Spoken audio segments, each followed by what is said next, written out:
That's okay, go ahead. I counted you in. I meant to count us into the live view stream. It is setting up. So. Okay.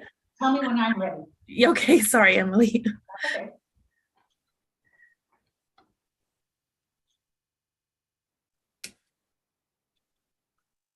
Okay, now go ahead. Okay. Good afternoon, everyone. Welcome to the Oregon Fair Dismissal Appeals Board annual meeting. My name is Emily Nazarov. I'm the Government and Legal Affairs Manager with the Oregon Department of Education. We'll start with having a roll call. Sarah, would you please call the roll? Yes. Do we have Sammy Al-Abrada? Sammy Al-Abrada present, and I'll be available over audio for most of the time. Thank you. Terry Bennett. I believe he is excused. Ron Gallinot. Here. John Hartsock. Here. James Hugh. Here. Dwayne Johnson. Here. Tori McVeigh. Here. Marcia Moyer. I believe she is excused. Celeste Polici. Christy Perry. Here. Elaine Placido. Cameron Pope. Present. Victoria Purvine. Here. Cynthia Richardson. Present. Robert Sconce. Here. Jim Westrick. Here. Josh Wetzel. Here. I have concluded calling the roll. All right. I'd like to thank everybody for being here at the 2022 FDAB meeting as well. I'm going to run us through some of our general business that we do each October.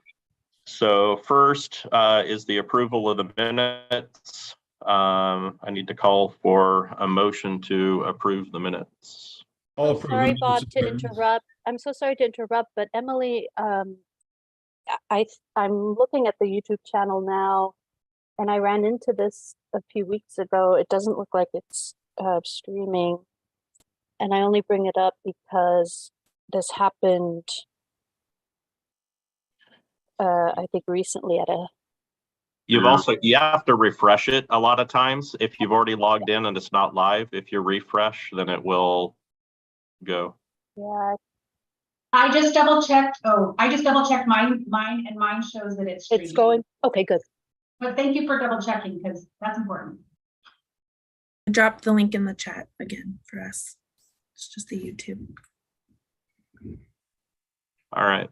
So we need a first and then a second to approve the minutes. Ron Gallinat, I'll move for approval of the minutes as written. Josh Wetzel, I'll second it. Okay. We've got a motion and a second to approve the minutes. All those in favor will say aye. Those opposed will say no. And then Sarah will go ahead and call the roll again. Okay. Sammy. Aye. Ron. Aye. John Hartsock. Aye. James Hugh. Aye. Dwayne Johnson. Aye. Tori McVeigh. Aye. Christy Perry. Aye. Elaine Placido. Cameron Pope. Aye. Victoria Purvine. Aye. Cynthia Richardson. Aye. Bob Sconce. Aye. Jim Westrick. Aye. Josh Wetzel. Aye. I have concluded calling the roll. Okay. All right. One of the other pieces of business that we do is the vice chair nomination for this year. What that is that it's in our rotation order of teacher, board member, non-affiliated, and administrator. This year, we need to select somebody from the school board member category to serve as vice chair, and then they will be chair next year. The nominating committee is a 3-person committee of our board members who are not eligible to serve as vice chair.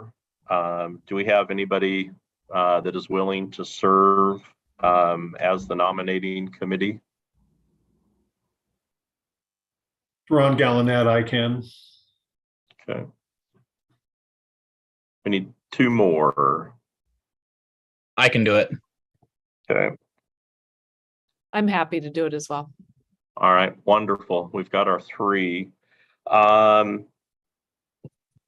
Do we have any school board member? At times, we have asked to see one, who the school board members are that are present, and then the ones that are not present, and then to see if there's any interest from anyone of the group that is eligible that may want to be vice chair to help the committee out. Bob, I'm a school board member and I'll volunteer. Okay. All right. Any other school board members interested? I'm a school board member and I volunteer Josh. So I think that's great. He spoke up first. Okay. Let's see. Sarah, are there any other school board members that you've got I am a school listed? board member, but I am not volunteering since Josh is volunteering. Okay. Right. So I think what we're going to do is allow a few minutes for the committee to visit about Josh, who's volunteered. If you think you need the time, and then when you come back, and Sarah, are you going to put them into a breakout room real quick? Mhm. So then the committee will come out, give us your recommendation, and then we will vote on it.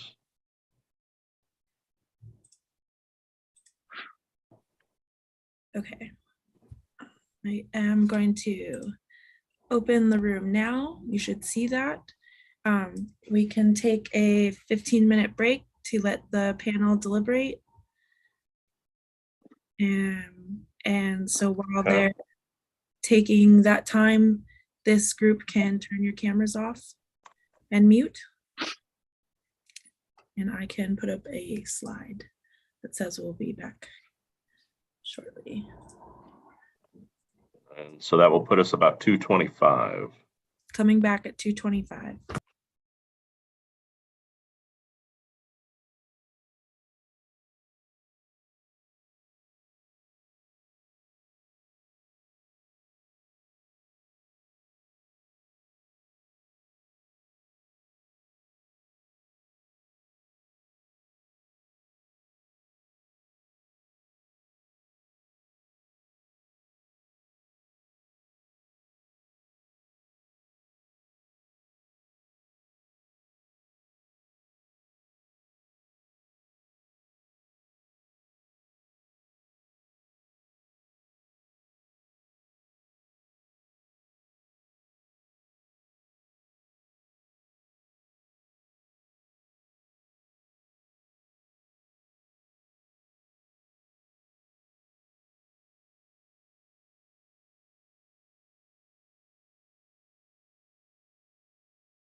Hey, Sarah.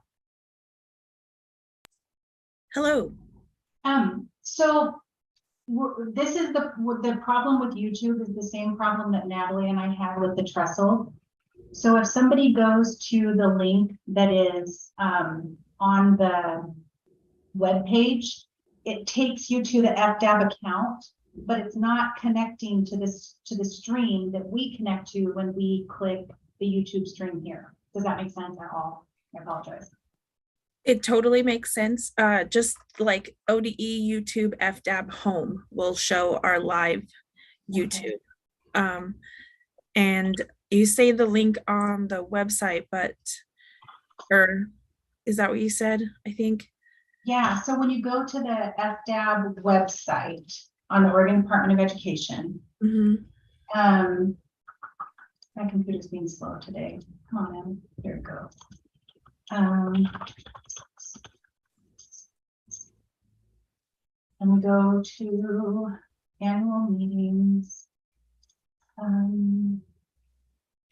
The live stream option. So mine goes straight to like the homepage of FDAB and Appeals Board, and then it would be that just first video, and it's got red on the bottom that says live. FDAB annual meeting. Yeah, mine doesn't show that. Mine says upcoming. Here, if I share screen with you. It will be recorded. Oh, well, okay. Mine says, if I go to home, it says upcoming, the annual meeting, and it says notify me. Mm. I'm taking a picture of it so you can see, and I'll send it to you. But when I click on the link from Zoom, it went straight to the streaming. I just did something. Can you try again? Yeah, let me see. Emily, if you click on the videos tab from the Fair Dismissal YouTube page, it's the first one. Okay, that's what I'm showing Cameron. Oh, so I go from not from the home page, but go to the videos page. Correct. Okay, I think the problem is our link on our website links to the home page. I just did something. Can you try again? Yeah, let me see. Emily, if you click on the videos tab from the Fair Dismissal YouTube page, it's the first one. Okay, Okay, Sarah, that's now what I'm showing Cameron. yeah, and Sarah, now so the I link is go from not from the home page to go to the videos page. Correct. Okay, I think the problem is our link on our website. Oh, sorry. The home page. Sorry, that's me. Yeah, let me see. Emily, if you click on Oh my gosh. tab. Oh, I'm so sorry. Playback. Okay, so Sarah, whatever you did worked. So now the link on the website takes you to the videos page and shows the live stream. Oh my goodness. Okay. Thank you, Sarah. Awesome. So welcome.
All right, it's 2:25. Sarah, are we back streaming? Okay. So my understanding is that the nomination committee has a recommendation for the board for the position of vice chair. We do. As a committee, we unanimously nominate Josh Wetzel for vice chair. Okay, thank you, committee, for doing the important work on this. Because it's from the committee, we don't need a second, and we can send it to vote. And Sarah will call the roll.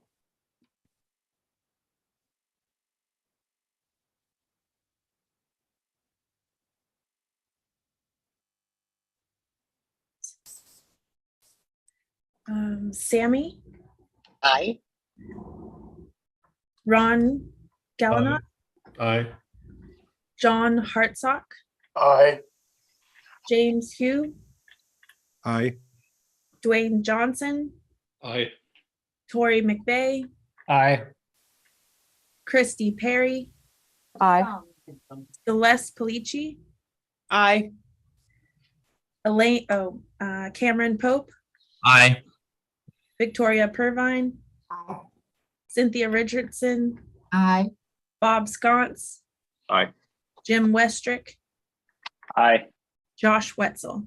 Aye. I have concluded calling the roll. All right, welcome, Josh. This will be all yours next year. Let's see. Next on the agenda, we've got ODE staff report on process. Yes, thank you.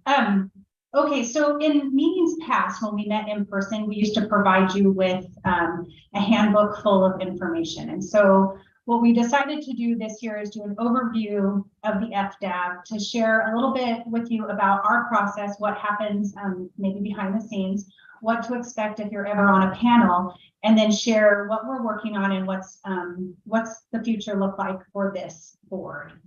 Next slide, please. So I just want to start with big picture. The Fair Dismissal Appeals Board is governed by both statute and rule.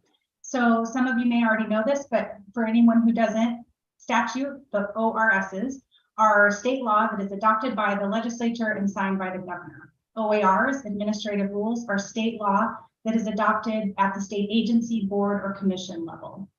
And so for FDAB, we have the statutes and the rules that govern your work. And these slides are a bit word heavy at some points, but these are intended to be a resource that you can look to in the future for more information. Next slide, please. So the Fair Dismissal Law was adopted in 1971, and it created the Fair Dismissal Appeals Board to hear appeals of teacher and administrator dismissal. It was passed to provide a uniform statewide system of pre and post termination due process for teachers and administrators, and it also provides uniform standards for dismissals. The law has been interpreted over the years by a series of decisions from this board and the Court of Appeals. Next slide, please. The FDAB, there are 24 members on the FDAB, and the statute requires that they are appointed by the governor and confirmed by the Senate, and they have to be made up from 4 specific categories. 6 of the members have to be school administrators, 6 are contract teachers, 6 are school board members, and 6 are what we call unaffiliated, meaning they have no occupational affiliation with a school district. Each category is supposed to be further distributed by size of the school district. Members serve for 4 years, but also serve at the pleasure of the governor, meaning you can be removed by the governor. Members are eligible for reappointment. There's no limit on that. And during the pandemic, the current governor allowed for members to serve past their term until replaced. So that's where we currently stand. Next slide, please. So the Fair Dismissal Appeals Board is its own body, but it's staffed by 2 state agencies. The Oregon Department of Education is charged with providing administrative support for the FDAB and providing whatever support is necessary to conduct an administrative hearing. So Sarah Arbuckle, who you all know, is executive support assigned, and I'm the Government and Legal Affairs Manager. So we're the 2 staff that work with the FDAB. And then the Department of Justice provides legal counsel to advise the board, be present at panel hearings, and provide all services that normally require legal training. So under the administrative rules, panel counsel conducts pre-hearing conferences with the attorneys for the parties. And Yale is our assigned senior assistant attorney general. Jonathan, who most of you have had the opportunity to meet, has changed assignments within the Department of Justice. So he's no longer handling FDAB matters, but my understanding is we may be having someone new join, so we will be back up to 2 attorneys from DOJ. Next slide, please. So the scope of your jurisdiction, this board here has jurisdiction over contract teachers. And a contract teacher is any teacher who has been regularly employed by a school district for a probationary period of 3 successive school years and who has been retained for the next succeeding school year. You hear appeals from contract teachers for dismissals and contract non-extensions. You do not have jurisdiction over probationary teachers. And that, yes, we will, Sarah, can you send out the slides by email? Because it's not showing up on everybody's screen so they can follow along on their own. Or you can put the link in the chat. We actually had a case this year where the appeal was dismissed because the appellant was a probationary teacher as determined by the FDAB panel. You have jurisdiction over administrators. Administrators may appeal a dismissal or a reduction in pay, but they may not appeal a non-extension of a contract. And one area that kind of typically comes up around scope of jurisdiction is charter schools. Charter schools are public schools, but the fair dismissal law applies to charter school teachers only if the charter and the sponsoring school district have agreed to that in their charter agreement. Next slide, please.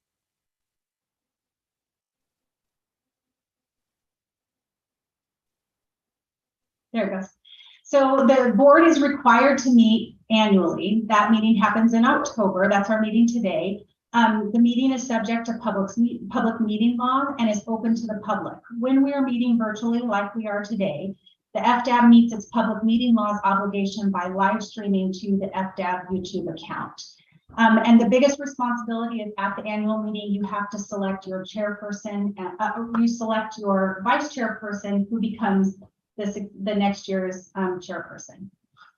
Next slide. So then Sarah's going to walk you through kind of what the life cycle of an appeal looks like. So first of all, there are 9 grounds for dismissal under ORS 342-865.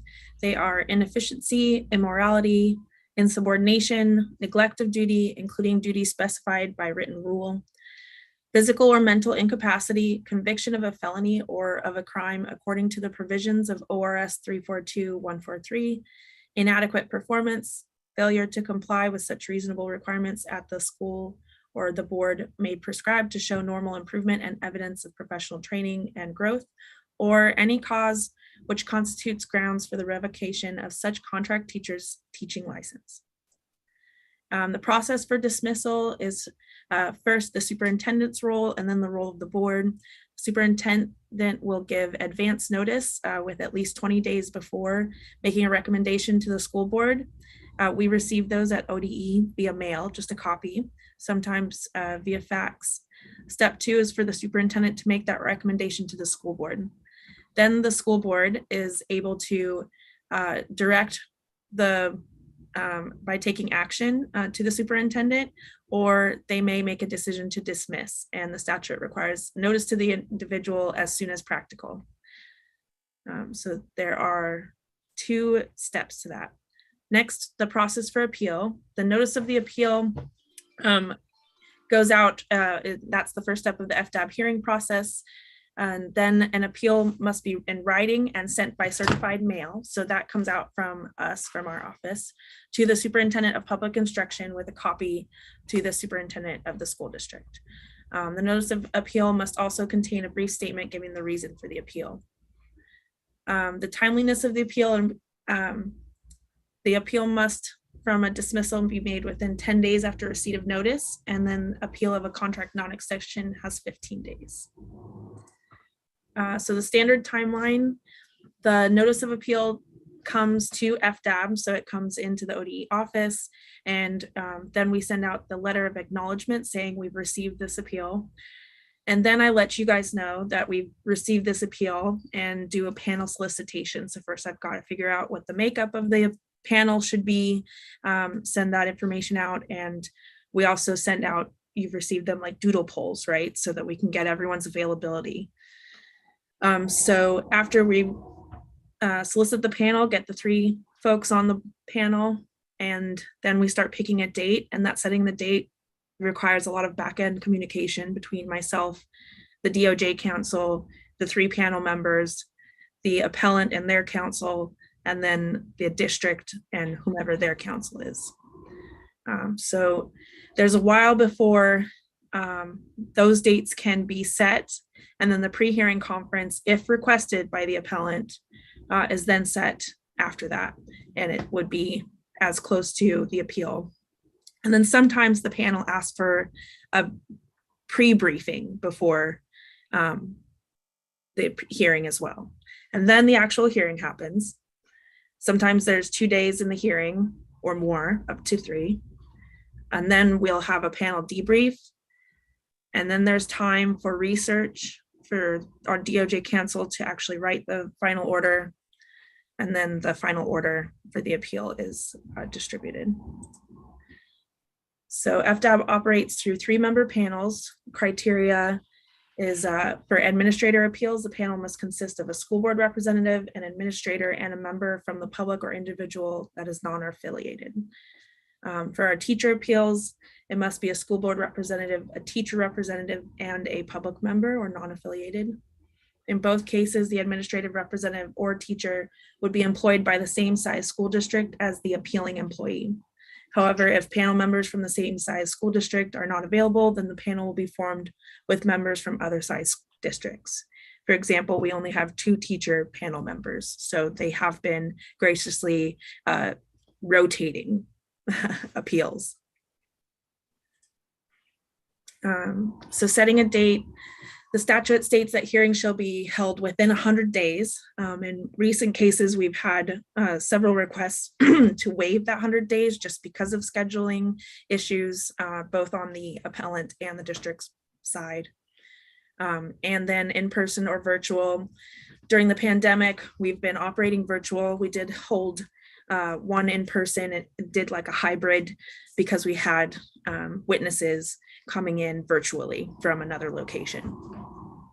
So the ODE staff is responsible for the hearing room or Zoom links, getting a contract for the court reporter and having them be present either virtually or in person, and then panel member travel accommodations.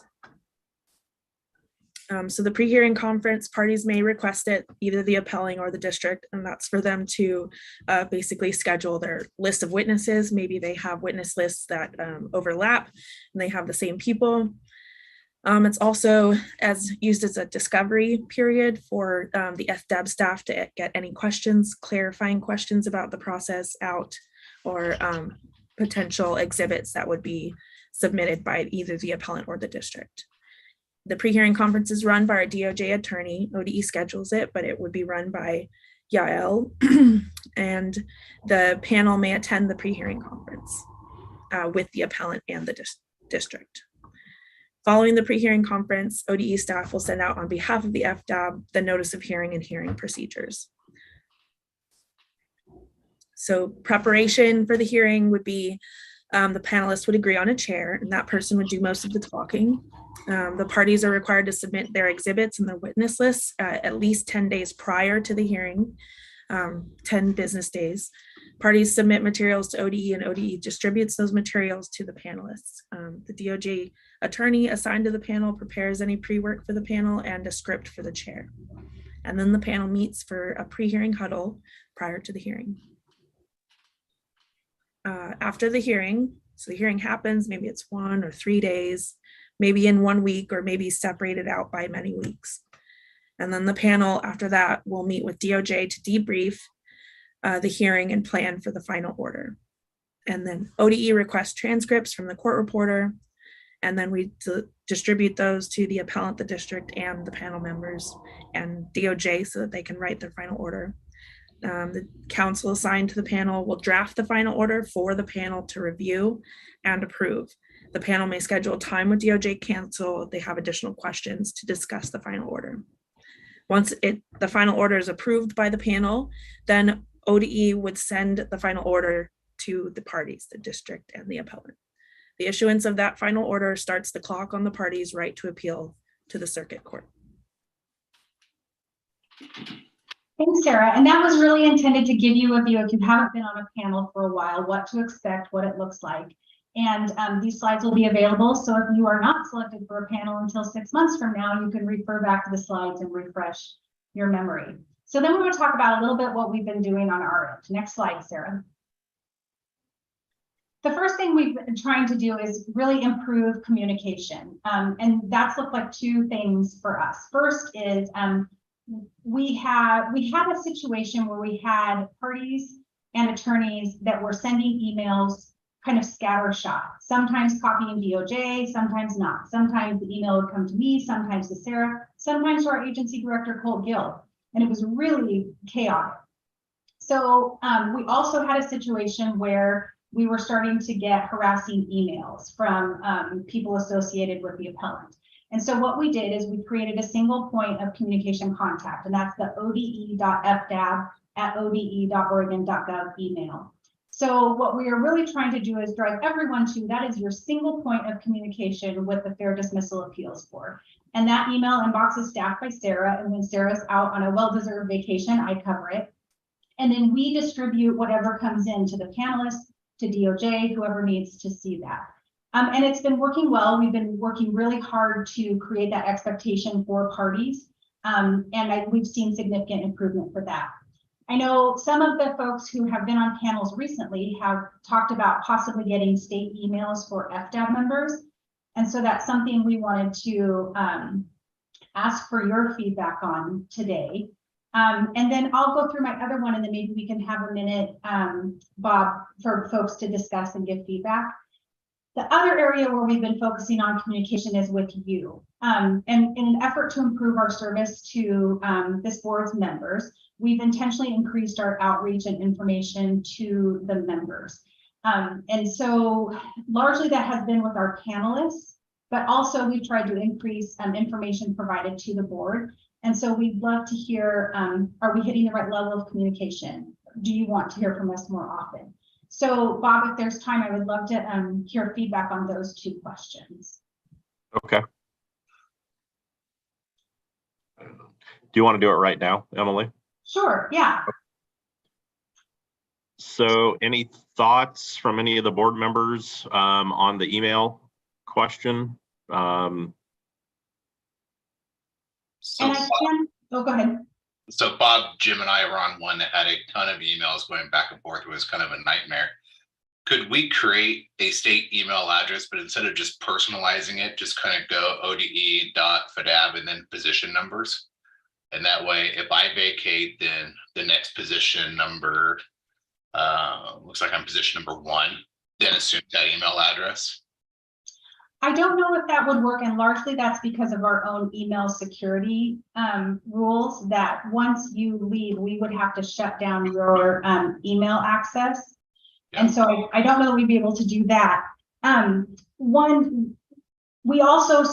team also provides support for the State Board of Education, and each state board member has a state email address.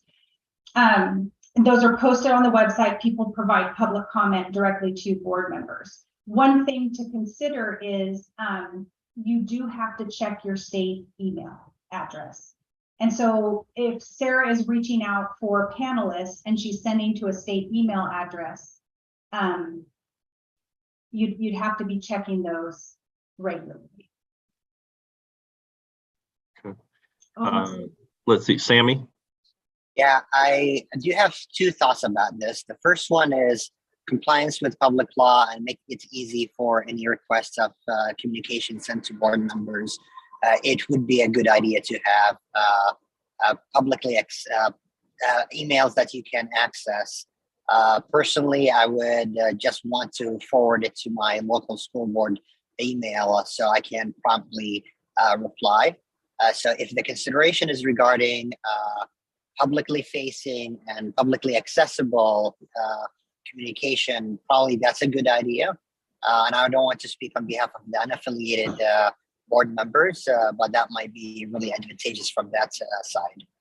On the other hand, I am very cautious about going that path without maintaining the same process that we have right now. Unlike the State Board of Education, our role as a quasi-judicial or judicial capacity, we need to minimize ex parte communication, and we need to have one place for parties to reach out to and for legal counsel to really educate how to present that communication to the panelists and when, so we remain impartial. And also the perception to the public continues to be that we have to be impartial and meet in public, but public comments are not in place for our judicial capacity or quasi-judicial capacity. So these are my two thoughts. If I would put them together, I would say I'm very cautious about not having state emails unless it is about retaining records. I can answer the retaining records part of that. It doesn't cause a problem for us because we have a copy of everything that goes from us to you and from you to us. So we're able to retain those. The obligation to retain your own public records would be on you, where, for example, if panel members were emailing each other on their own personal emails. So if there was ever a public records request for that, we would come to you and ask you to pull your own emails. Whereas if you were using a state assigned email, we have control and access, so we could go in and grab those emails on your behalf.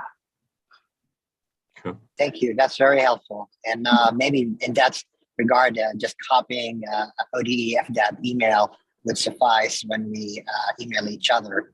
And so my personal point of view, I'd be cautious from having a state email. Okay. Unless it's absolutely necessary for other reasons. Any other thoughts? Yeah, Bob, this is Cameron. I just think that having a state assigned email would be beneficial. I've been on a recent case where there have been lots of emails, especially in the hybrid world. And I think just keeping everything above board and not on our personal emails. I think it also can run into a little bit of an area if spouses have access to emails when we're dealing with confidential stuff. So I just think just to keep everything above board, it would be nice as a panel or as a board member to have a state issued email that when we left the board was then shut off and archived with ODE. Okay. Emily, I think the one question that I've got, if we were to move to state-run emails, do you guys allow the native like iPhone apps to have access to it? Do they have to run through Outlook on them? How do you guys allow it? You would have to, I have Outlook on my phone. And so I'm able to access my state emails on my phone that way. And, okay. and I'm going through the process right now because we just got new phones. And so I don't want to tell you the wrong way to do it, but there is a way to do it, which is basically putting the app on your phone. And then it's the Outlook access into your state account. Okay. That's the explanation from a very tech unsavvy person. All right. Any other thoughts from any other board members? I'll just jump in real quick. I agree with Cameron. I think the last thing any of us want is another email address, but at the same time, you know, it's always fine to use your personal address until it's not. And when it's not, it's a pretty big nightmare. So I think there's nothing stopping someone who would want to, I suppose, from doing an auto forward to their personal if they want to do that. But I think having a state email, much as I hate to say it, is probably the best way to go because it will keep things clean and self-contained. I agree with that, but if we have a records request, they're going to request our personal emails also, just to make sure that we didn't have conversations outside of the state email addresses. I guarantee they're not going to leave that out. As will they get it though? I mean, I guess suppose I've heard that even as a school board member about using your school email for the same reason you don't want to intermingle. But if that's the case, they can always get your personal. Then is there any point in ever having It doesn't. It doesn't matter what device you use or what account you use. What matters is what is being discussed. So if you are discussing the business of the state, your role as a public official, then it's a public record regardless of what device or account you're using. Sure, but my question is, could they automatically say, we want to see all your personal emails just because it's there, even though you have a state account? So then I suppose there's no point. There's no point in having separate accounts. The way it works practically is if somebody makes a request and they ask for my work emails and my personal emails, they don't just get my personal emails. They have to connect it to some business of the state. And so the way we handle that at the agency is IT runs a scan of my work emails. I'm asked, Emily, please review your personal emails for this date range. Do you have any emails that, have information about Salem-Keizer School District or the Fair Dismissal Appeals Board? And I do my own review of my emails. And if I have any that are public records, I hand them over to the department to produce. So that's how it works in practical sense. They just don't like get your to- Gmail to review. You do a self-review first. Yeah. I'd Having like a state email makes it easier because there is an assumption that all of your work is on the state email, but you would have to review your private if they asked you. However, our creation of the generic ode.fdab email is a solution to all these issues. What I'm hearing is your request for protection because of recent issues that happened. And I also wanted that protection because regardless of having a state email, it didn't help. Now I'm monitoring both the ODE FDAB and my sarah.arbuckle emails and getting all these. So basically the ODE FDAB from here on out is the only email that's going to have FDAB materials. And so DOJ will come into FDAB, the appellant and district will come into this FDAB email. And then from there, Emily and myself will decide what emails you guys need to hear, and then we'll send that to you in whichever email you'd like. And therefore, whenever a public records request comes through, and they do need to get that public records email from your personal email, you'll only be searching through them for the ones that I've sent you from ODE FDAB. And actually, we already have a copy of them because I've sent them. It would just be any emails that are between you and a panelist that we weren't copied on. So now we're removing the spousal access, we're removing we're removing the issue of you getting contacted by any appellant or district member at all. They won't even know you're on the case until after the hearing. And I think we're removing a lot of the kind of nervousness, I think, by having just this one generic FDAB email. And also the history, like if I am not in my position or Emily's not in her position or you guys move on, that FDAB email stays there and this process stays there for the people who come into our positions.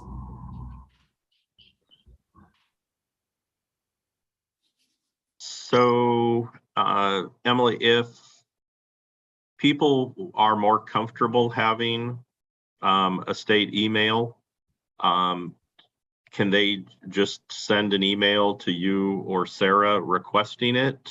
Yeah. I was going to say, it sounds like we're leaning towards setting up state emails. We can get that set up, and then let Sarah and I check back with our IT team to see if it's better to have state emails for every member of FDAB or to allow people to opt in. I've never had that situation before, so I just want to check with them. Okay. And then we'll circle back and let you know what your options are. One of the ways we handle it with State Board is if there's something that we need you to know right away, we will send it to your state account and we will copy your personal account. So possibly maybe an answer for panel solicitations is we send it to the FDAB account and we send it to your personal account so that you see it more quickly and you're not having to log into your FDAB account on a daily basis. So this sounds like we're leaning towards state emails. Sarah and I will go gather more information and report back to you. Okay, great. Thank you. The other piece to consider right now has to deal with level of communication. Any thoughts from any of the board members? So one thing I would like is at the end of whenever we get a final order, can that just be emailed to all the panelists so we can read the final orders from the other cases? without searching for them or something. I think that'd be great to kind of keep our head in the right spot. So. Yes, that's a great idea. Thank you. Can I add to that, even if cases are dismissed or settled, as soon as we get the looking for panels, it kind of gets on our radar. Can you let us know that, maybe this was settled and it's done? Yeah, yeah. Anything else from anybody? I would like to put on the record that Sarah has been doing an amazing job of keeping everybody informed. Thank you, Sarah, for all of your hard work. I concur. I have seen a lot of staff over the years being one of the more senior FDAB people, and I think the communication has been greatly improved from when I first went on a long time ago. I'm glad to hear that. Thank you so much. Okay, we can go on to the next slide, Sarah? Okay, so the next big thing to put on your radar, as I mentioned before, the Fair Dismissal Appeals Board adopts the administrative rules that are set out in Oregon Administrative Rules, Chapter 586. So as a general rule, good operating procedure, agencies and boards should be reviewing their existing administrative rules about every 5 years. And it's time for this board to do a review of its rules. We also are at a point where we've had some critical learning from some of the cases that we were on this year. And so we have some ideas for changes we can make to our rules. In order to amend an existing rule or adopt a new rule, FDAB must follow the procedures outlined in Oregon's Administrative Procedures Act, administrative rules adopted by the Secretary of State governing rulemaking, and FDAB's own rules relating to rulemaking. So what we are proposing is that we convene FDAB 2 times in the coming year for the purpose of reviewing the rules and adopting any necessary changes. So Sarah, can you go to the next slide? So this is an overview of what that rulemaking process looks like. It starts with reviewing the existing rules. And what we're proposing is that ODE and DOJ do a full review and come up with a list of suggested changes. Panel members are also welcome to review and come up with a list of suggested changes. A couple of you have been on a few panels and might have some ideas. Next step is we draft the proposed revisions. That's ODE staff will take that first crack at drafting the revisions and then circulating to you, the members, for your review. We would present those to you in a public meeting because your deliberations and feedback on these rules have to happen in a public meeting. So we would meet for a brief meeting, walk through the proposed changes and get your feedback. Then we go to notice an opportunity for comment. That's really the first step in the official rulemaking process. And ODE staff will follow the Secretary of State's and the FDAB's rules to give notice to interested parties and officially open the comment period. The comment period will be open for a period of time. We take in all this public comment and we would review and consider everything that comes in. And then ODE would take that comment, draft proposed final revisions for your consideration. Those would be presented in a second public meeting, and you would have the opportunity to vote on those revisions. And then based on whatever your vote is, ODE staff will update internal process documents and website to reflect those changes. So that's a high-level overview of what this process will look like. Any questions about that? Okay. Okay, next slide, Sarah. So then what's next? For us, really, we have preparation for the governor transition. That's a big one at ODE. And what that looks like with respect to FDAB is we have prepared some information and handed that off to the transition team in the current governor's office about what the Fair Dismissal Appeals Board is, what your work is, your jurisdiction, all of that. We're focusing on building membership, especially in the teacher position. We are at the point, because we have this governor transition, we will not have any new members until the new governor comes on.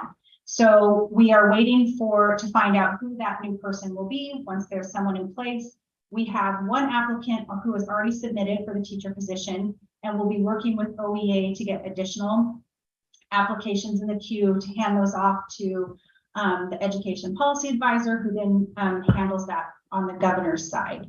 There are some of you who are officially over your term, and so we will be reaching out to see if you are interested in being put up for reappointment as part of that process. We also have the 2023 legislative session coming up, but I put that on here because Sarah also staffs the legislative team. And a long legislative session is incredibly busy and hectic, especially at the beginning. And so I just wanted to ask for a little grace and patience with our email response time. It might be a little bit slower than usual because of that. And then finally, we will be putting out to you all a timeline for this rulemaking that I talked through, and working on scheduling those 2 meetings to get that rulemaking done. So that's what we have coming up. Any questions? Okay, Sarah, next slide. Okay, and then this is the time to go over the cases that were decided since the last annual meeting. And we have Yael here to provide some insight, and the panel chairs can share, and panel members can share their thoughts as well. I did want to mention before we jump into this, we have the Sealy case, and that was decided before the last annual meeting, but the appellant appealed the decision of the FDAB to the Court of Appeals. And so the most recent status update I have from DOJ on that is that the case has been fully briefed and it is under advisement with the Court of Appeals. Okay, go ahead, Yael. Okay, and I'm sorry, this is going to be a rather uninteresting presentation because my dear colleague, Jonathan Grew, staffed, I think all of these. And so I know, unfortunately, only secondhand, and he wasn't available to attend today. But I could just say maybe generally, and then take questions or have the individual panelists jump in.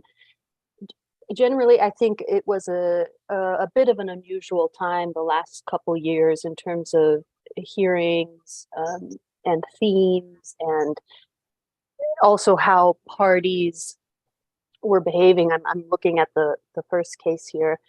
And generally, I'm so impressed with how willing everyone is to agree to be panelists, and I encourage all of you who haven't had a chance yet to be panelists to really consider doing it, because I hope those of you who have been part of hearings will back me up that it's very interesting, I think very rewarding. Of course, it takes time and effort, but we really try to work with you also on your schedules. For example, if there's a hearing day where you have to leave at 4 p.m., we work with you to make that happen, things like that. So we try to make it as easy as possible. And these are really fascinating, very important cases where, you know, this is about someone's life, their livelihood, and the legal issues I think are also fascinating. They're basically mini trials, and they're sort of informal versions of what you might, you know, see on TV or be used to. They're not in a fancy courtroom. They're usually held in some conference room. Witnesses are sworn in, and there might be evidentiary disputes, but it's with just more informality than typical civil court cases. So really, rather than go into any specific detail on these cases, and I turn it back to Emily or the panelists who are involved on any of these cases to maybe ask questions or you know, point out any things that were interesting to you as you experience these cases. All right. Josh, do you mind talking about Trestle? So Trestle started the conversation, I think, about emails, because there's lots of emails going back and forth. Trestle was a per se witness or appellant, meaning she was representing herself, but she had multiple advisors that were her counsel that weren't counsel. And we went through a long process, and it got to the hearing date. We couldn't even start the correct hearing because they didn't want to abide by the procedural rules that we set in place. So we didn't even really get officially to start it. before the panel found or will issue a judgment based on that. Like I said, this was a lot of back and forth. We're still getting emails on it, and we heard this quite a little bit ago. But this is COVID related, vaccine COVID related. So. Okay. Cameron, do you want to anything or in your panel group for Walker? So we just finally got closing statements for that a couple weeks ago. So we're still waiting for that one to finish. But Ms. Walker was also pro se and represented herself. And it was pretty interesting case also regarding vaccine mandates. Okay. There was another one that I don't think that we also got an update on that was one of yours, Cameron, that was I think 2103 Bong. Yeah, that one was finalized in January, and we found that Miss Bong was not a part of our jurisdiction, as she was still a probationary teacher. Yeah, I'm sorry I missed that one. I didn't realize that order came out after the meeting. Yeah, and I can share that the Joel Nye versus Prospect Charter, that was the situation I referenced earlier, where he was a charter school teacher and the sponsoring district and charter had not agreed to FDAB jurisdiction in that charter agreement, and so the appeal was dismissed. So Emily, on that question, if Prospect Charter is it's a single school district, so the charter school and the district are one and the same, does that have to be spelled out in the actual charter agreement if it's all one governing body? Yes, there's still a charter agreement even when it's a single charter district. Okay. Let's see, any updates that anybody has on 2203 and then 04? It looks like both were withdrawn. Yeah, those cases we solicited in those appeals we solicited volunteers for the panel, and then we were in the process of scheduling the hearing in Dubai. So we had a pre-hearing conference, and then the parties reached out and let us know that they had reached an agreement, and that the appellant was withdrawing her appeal. And Petrick, we were notified of the withdrawal even before a date was set, and that just happened very recently. Okay. Do we have any pending appeals that haven't been sent out for getting panels set up or anything like that right now? No. Okay. All right.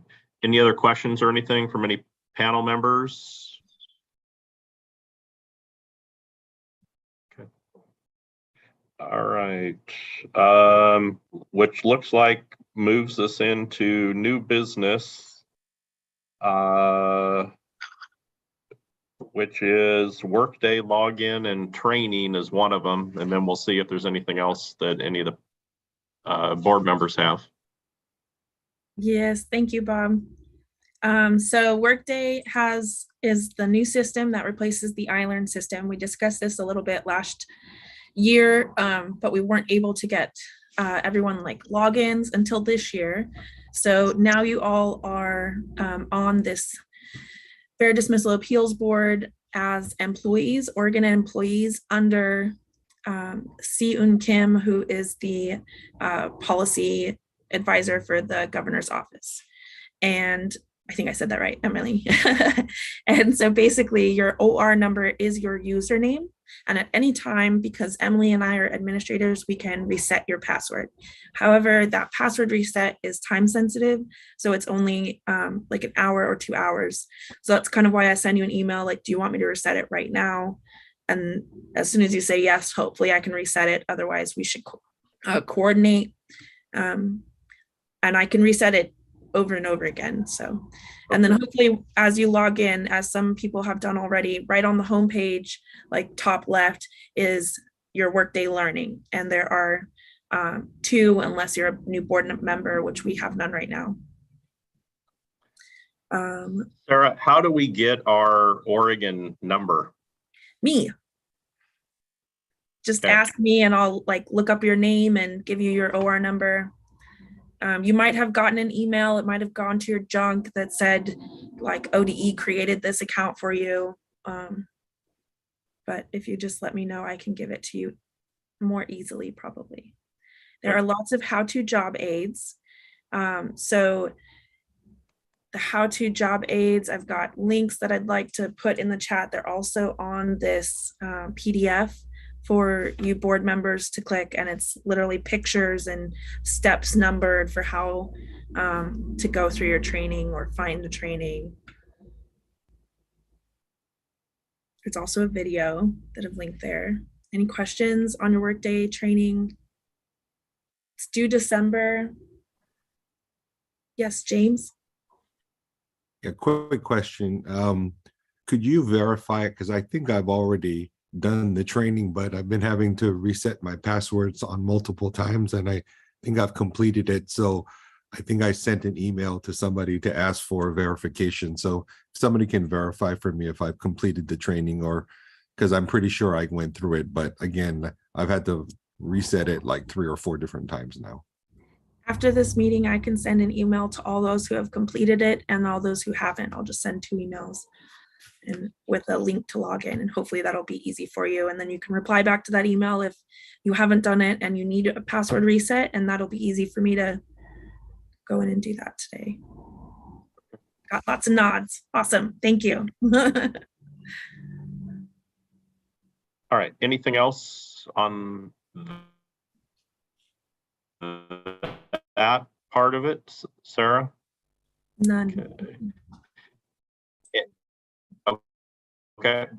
Any other new business that any of the board members want to bring forward? So I have a question for Emily or Sarah. Part of the case that we had with Trestle, it was just uneducated appellant and uneducated counsel with them. Is there a way to do like a 1-pager or part of this PowerPoint that every time we get an appeal, we can say, hey, this is like a breakdown of the process, just so you know this is how this is going to go. So they have some idea what's going to happen, because like we had multiple pre-hearings that turned into possible hearings that may not have been hearings, but nobody knew kind of what was going on. Or if they had kind of a 1-pager, just a very truncated version of this is what's going to happen, this is the timeline that's going to happen in, or approximate timelines. That way everybody, we can say that they've been properly notified of the proper process. Yeah, the trouble we had with one of the difficulties when we have pro se appellants is they are often asking DOJ, what do I do? How do I do this? And DOJ can't give them legal advice. And so I think when they get their notice of hearing and hearing procedures, it includes everything they need to know about the process, but that comes out later in the process. So yes, we can look into what a 1-pager look like that somebody could just pull down from the website if they are pro se to get them started. That's a great idea, Josh. Thank you. And even if it's on there that they can't ask for advice, they need to seek legal counsel, then at least it's out there so they know about it. So we're not kind of going and educating them as we go through the process as much detail as we had to with the last one. Okay. All right. John?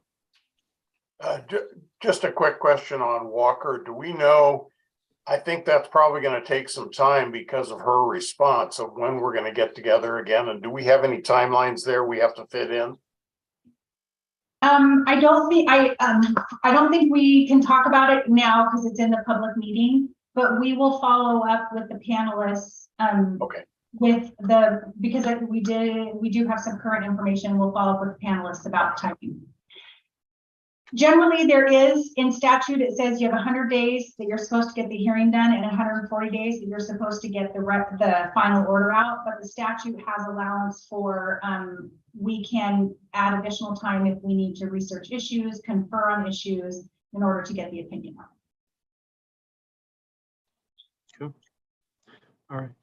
Anything else from any of the board members? All right, we are at 3:14 p.m.